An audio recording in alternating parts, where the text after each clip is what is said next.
এই তুমি দাঁড়াও, বলো বিজ্ঞান কাকে বলে? স্যার, বিজ্ঞান শব্দটাকে ভাঙলে পাওয়া যায় বিগ জ্ঞান, তার মানে হচ্ছে বড় জ্ঞান।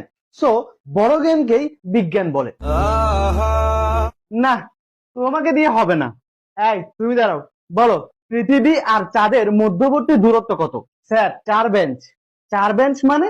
স্যার, 4 বেঞ্চ আগে আপনার মেয়ে বসে আছে। আপনার মেয়ে হচ্ছে চাঁদ, আর আমি আপনার মেয়ের পৃথিবী। দোস্ত, এসব বলিস না, গুনাহ হবে। স্যার, এখানে আমার একটা কোশ্চেন ছিল, মানুষ যদি চাঁদে বসবাস শুরু করে তাহলে তারা কি দেখে ঈদ পালন করবে?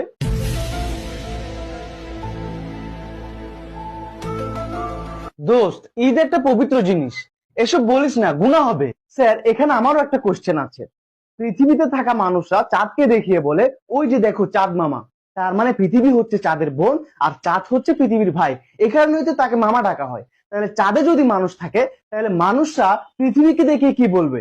ওই যে দেখো পৃথিবী আন্টি। দোস্ত, এসব বলিস না, গুনাহ হবে। তো একটু আগে তুই বলছিলি স্যারের মেয়ে চাঁদ আর তুই পৃথিবী, তাহলে কি তোরা ভাই বোন?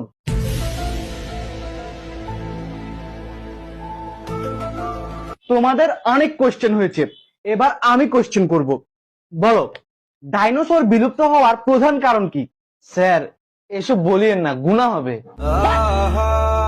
এই, ওরে ধর, ওরে আল্লাহর কাছে পাঠাই।